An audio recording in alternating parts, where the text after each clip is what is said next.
বলেছিল দেখবি আর যে ড্রেস পেয়ে আছে সেটা কালকে জুটবে না।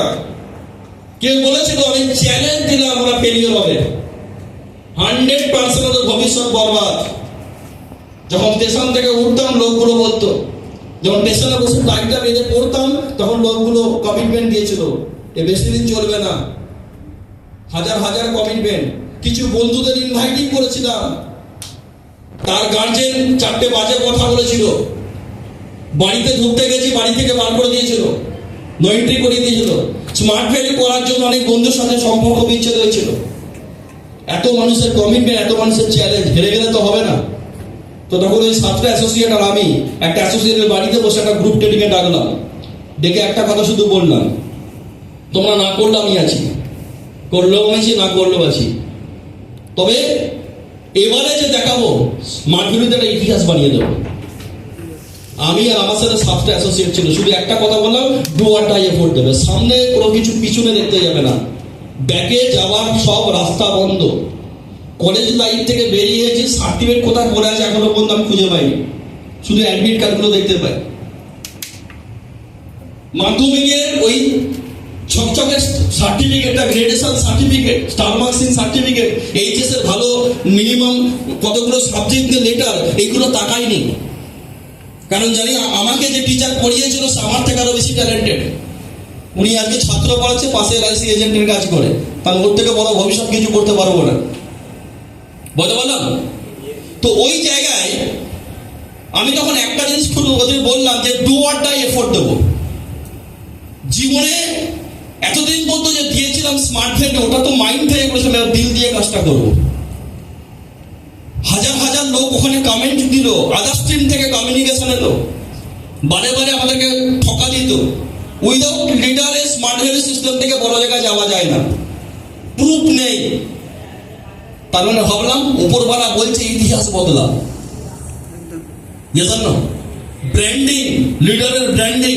কলকাতা ব্রাঞ্চে গেছি, ভাবলে ক্রিটিসাইজ হবে, কলকাতা ব্রাঞ্চে গেছি, সকাল 10টায় ডিডি নিয়ে বসে আছি। ডিডি জমা হলো রাত্রি সন্ধ্যা 5:30 6টার সময়।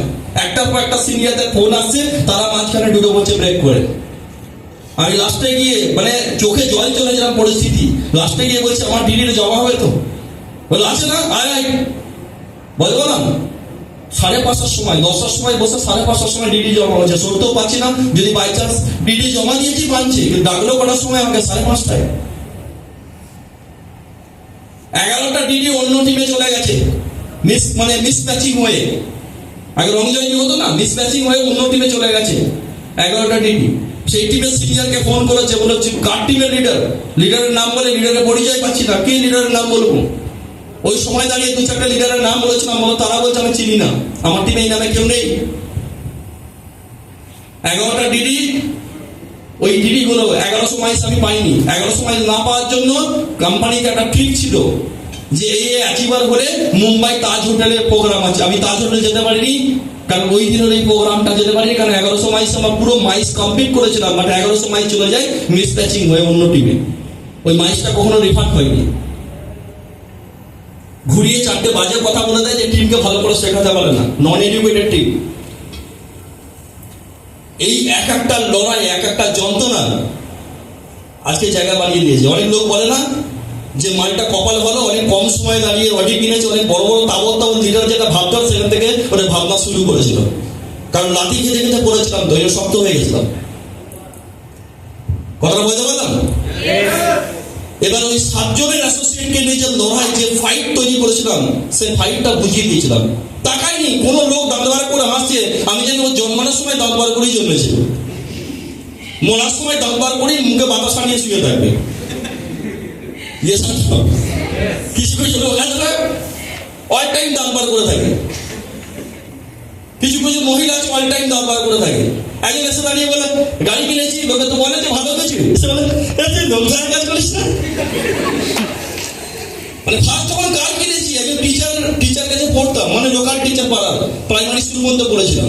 ওনার মা এসে রাস্তা বার করেছে, বললো তুই লোকসানের কাজ করিস না? হ্যাঁ, আমার দুটো রিক্রুটমেন্টের লোক লাগবে, একজনকে হাওড়া 13 নম্বর গেটটা ফাঁকা আছে বসাবো, আপনি আমার ছেলেকে বলে দিন আর আইডি নিয়ে জয়েন করে দেবো, বস্তা নিয়ে বসে থাকবো।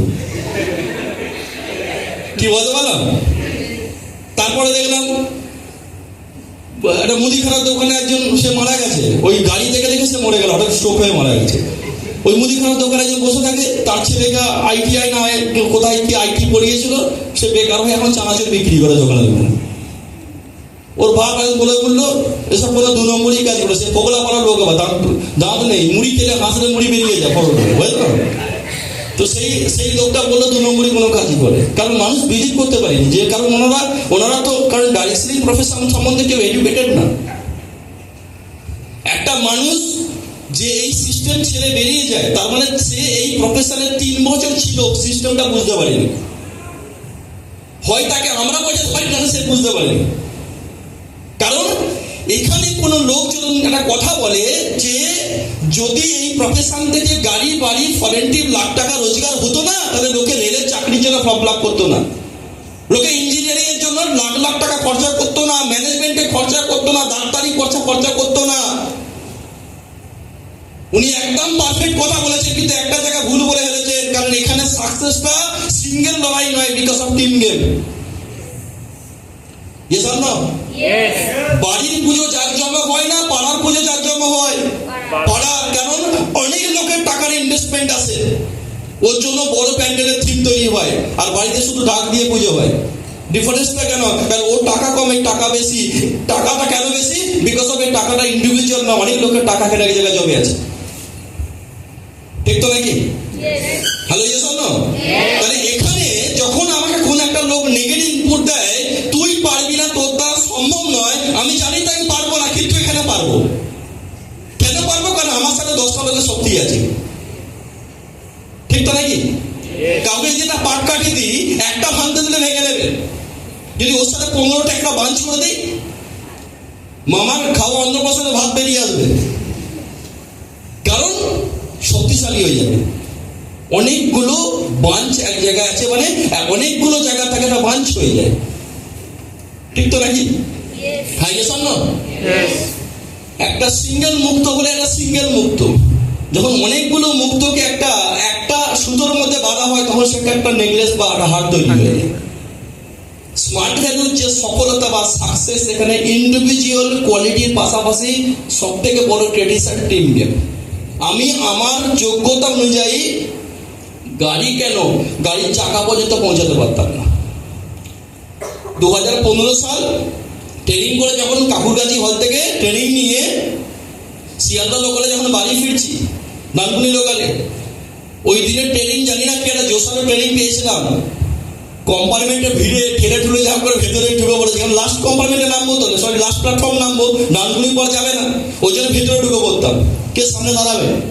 ভেতরে যখন ঢুকে গিয়ে বলছি একটা কথা, 4টে জুনিয়রকে বলছি, দুনিয়ার থেকে অধিক হয়ে যাচ্ছে, দেখে নিবি 2016 সালে আমি 4 হুইলার কিনবই।